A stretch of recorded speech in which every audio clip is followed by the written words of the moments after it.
chairman of the Munster Council, chairman of the county board and chairman of Cashel Club and officers and ladies and gentlemen.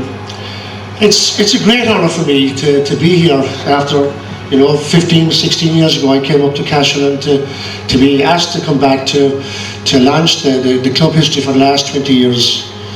It's very, very special. Pat and myself, my wife, she has also been asked, and we've had great times and great friendship here.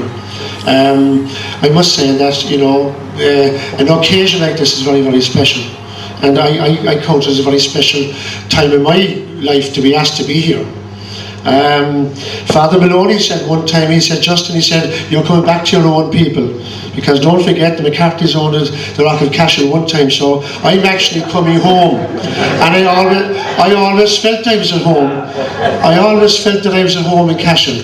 The friendship, the warmth of the people, the hospitality that we got as my family and so on. So I was never kind of coming into an unknown territory. This was something always that I liked about the place from the moment I came in. There's no doubt about that. So we were always treated very, very fairly. And then to go on and be involved with a team, that made the job that bit easier. I always felt that, coming into the pitch in Cashel, the pitch was always cut. The nets were up, the slitters were there, the pitch was lined. There was a sort of an atmosphere that you'd want when you were training a team. And this was very important. And the people who looked after that, were very proud of their position as well. And we had some great training sessions, great games, and great moments which kind of live in the memory. You don't have to be playing in All-Ireland finals and Munster finals to have these memories. These are kind of special memories in one's life that you have with a club. And a Corkman coming up into the heart of Tipperary. You see, people thought I knew everything about hurling coming up to Tipperary, but in actual fact, I learned an awful lot here about hurling. And people felt that, this fellow knows so much. But I genuinely will say that your love of the game, your passion for the game as well, and the people in the surrounding areas and the places that we played, and the games and the tournaments and the championships and leagues, this inspired me as well in my career. I'm not saying all the facilities were there at the time. They were meagre enough, the facilities were very meagre. The dressing rooms were very, they were very, very ordinary. But I always felt it was like going to somebody's house. You didn't go to see their house. You had the hospitality and the welcome that was there. And in fact, I remember going to the dressing room, and I used to be looking for a place to hang my clothes. And I remember saying to Pa one night, will they get a few maybe nails or a few hooks inside here? And I brought up my own 6-inch nail and my hammer, and I hammered the nail inside the corner. And I put up I said, that's my position from now on, and I stayed to claim that corner. And I hope it's still there. And I know you've come on since, leaps and bounds, there's no doubt about that. And I've no doubt that, when you look back and see what was achieved, this is very inspirational for the younger people and the people within the club and the surrounding areas.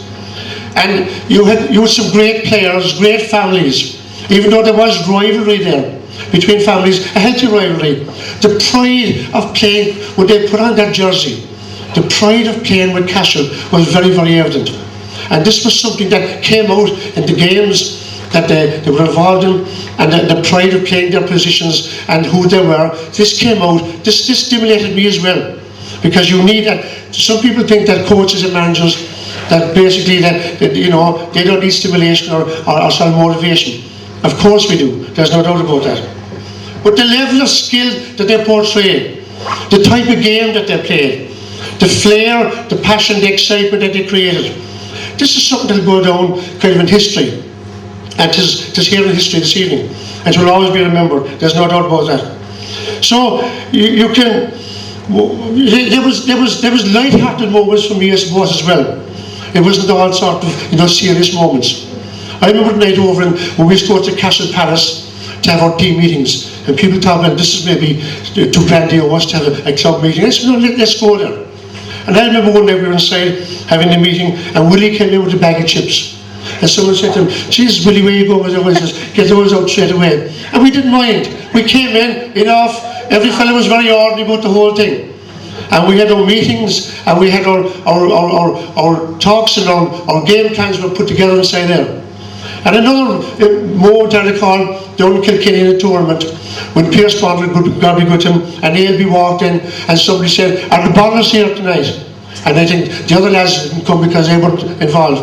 And Pierce said, "No, he said, "the Bonners are there at all tonight," he said. It was just as if the main part was the Bonners being there. But I think it was that kind of association with families and with the team that made it so special. I remember the days we trained over in Dogstown at 2 o'clock in the day, and the snow was in the Galtee Mountains, trained for the county final. That was dedication, and that was application, and certainly the desire to win. When you see a team coming together at 2 o'clock 16 years ago, 15 years ago, that was very, very special, there's no doubt about that. And when you have that kind of commitment, and that kind of desire to win, well then, naturally enough, you're not going to get beaten. I would say that you have to look at history to go forward with confidence.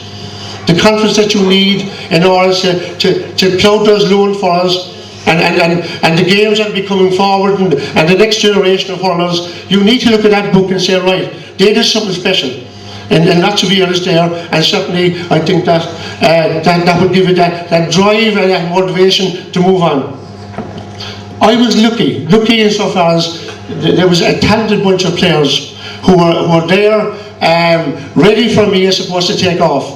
Before I came up to Cashel, I asked Seamus King, would you do a list for me and write just a kind of a rundown on each player, just to get a feel for it. Coming into a new club, I wanted to get a feel for what was going on.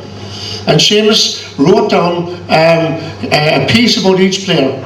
And I rang him back and I said, "Seamus, with all the talent you have there, surely there's something must come out of this." But he said, "That's what you were there for." I came up from one night. I didn't come for 6 years, as happened afterwards. But I could see that the desire to win, and the people that they were just waiting maybe to get a helping hand. And I was, I'd say, a lucky one that they were brought up from an early age, from a younger group right up along the line, and they were very matured when I came along, so my job was a lot easier, I can tell you that.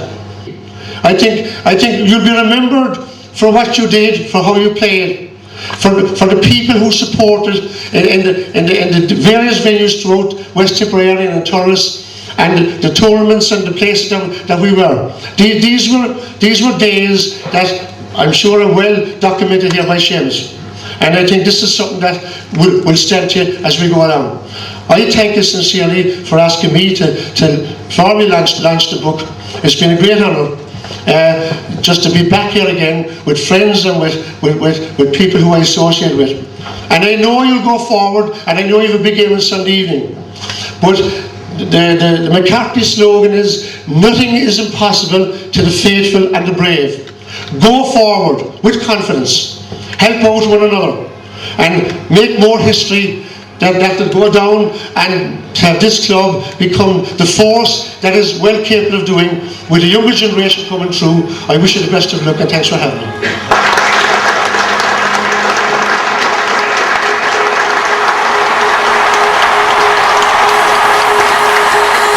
Thanks indeed, Justin.